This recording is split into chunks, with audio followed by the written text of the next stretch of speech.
नमस्कार दोस्तों, स्वागत है आपका धीरज नॉलेज शो में। तो दोस्तों, पिछले कई हफ्तों से आप में से बहुत से लोग मुझसे एक ही सवाल और एक ही खबर के बारे में लगातार पूछ रहे हैं, और ये खबर है भारत के विदेशी मुद्रा भंडार यानी कि भारतीय खजाने के बारे में।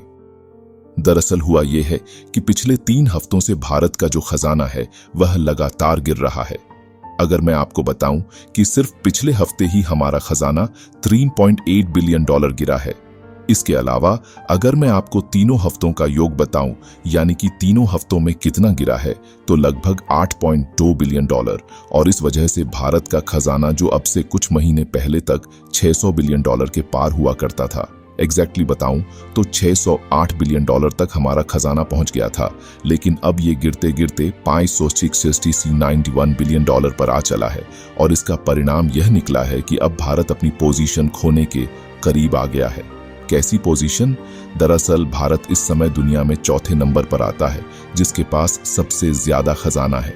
लेकिन हमसे नीचे यानी कि 5वें स्थान पर रूस है, जिसके पास लगभग $565 बिलियन का खजाना है। यानी कि भारत और रूस के बीच में लगभग $21 बिलियन का अंतर बचा है। अगर भारत इसी रफ्तार से गिरता रहा तो आने वाले 1.5 महीने में हम रूस से नीचे आ जाएंगे और अपनी चौथी पोजीशन को खो देंगे। लेकिन आपका सवाल होगा कि ऐसा हो क्यों रहा है और क्या इससे भारत को कोई खतरा है? तो देखिए, सबसे पहले कारण इसका ये है कि हाल ही के समय में दुनिया भर में अलग अलग युद्ध शुरू हुए हैं।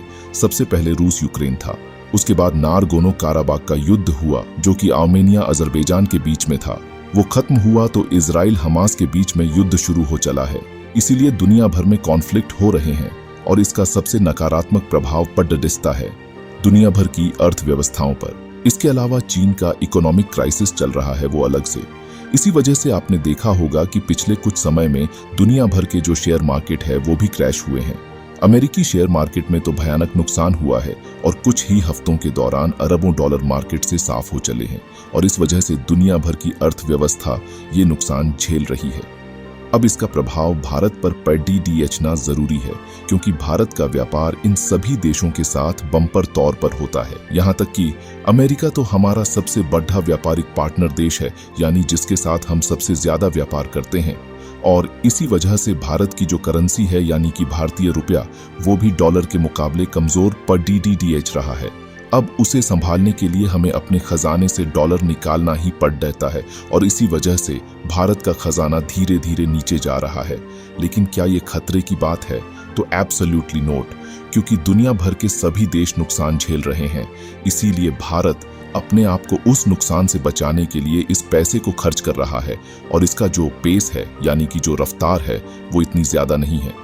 उदाहरण के लिए अब से 1 महीना पहले भारत का खजाना सिर्फ 1 हफ्ते में ही $10 बिलियन बढ़ा था। जी हाँ, 10 बिलियन। और हमारा गिरा कितना है? 3 हफ्तों में 8 बिलियन, यानी कि भारत की जो रिकवरी पेस है लाइन पे से ज्यादा है। इसका मतलब ये हुआ कि हम इस नुकसान की भरपाई आने वाले कुछ ही समय में सिर्फ 1 हफ्ते के दौरान ही कर सकते हैं। और देखिए, जो खजाना होता है ना, उसे बढ़ाने का पॉइंट ही यही होता है कि जब आपका देश संकट से जूझ रहा हो या फिर संकट में जाने वाला हो, तो उस स्थिति को अवॉइड किया जा सके।